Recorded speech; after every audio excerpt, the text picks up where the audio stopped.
La disparition d'Eric Dane à l'âge de 53 ans a profondément ému Hollywood.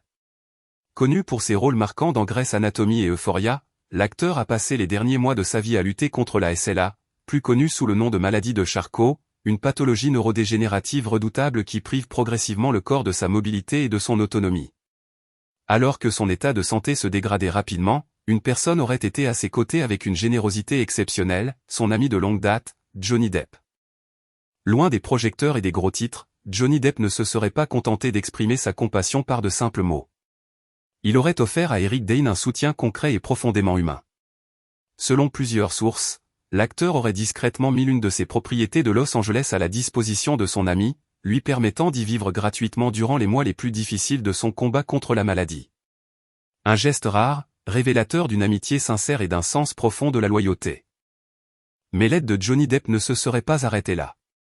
Conscient du poids financier colossal que représentent les traitements médicaux liés à la SLA, il aurait également voulu soulager son ami de cette charge.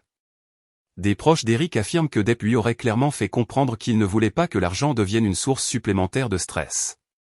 Il lui aurait demandé de payer uniquement ce qu'il pouvait raisonnablement assumer, tout en proposant de couvrir le reste.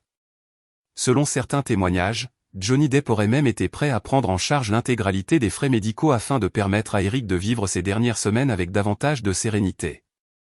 Ce qui rend cette histoire encore plus remarquable, c'est la discrétion absolue avec laquelle Johnny Depp aurait agi. Aucun communiqué, aucune interview, aucune tentative de transformer cette aide en opération médiatique. Il est resté silencieux, préférant les actes aux paroles. Dans une industrie souvent accusée de compassion de façade, cette générosité silencieuse apparaît d'autant plus précieuse. Malgré la progression implacable de la maladie, Eric Dane a continué à travailler aussi longtemps que possible, refusant de se laisser définir par son état.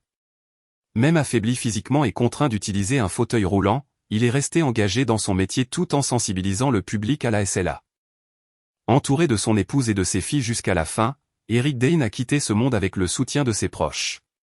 Grâce à la générosité discrète de Johnny Depp, il aurait également affronté ces derniers mois avec un peu moins d'angoisse et davantage de dignité.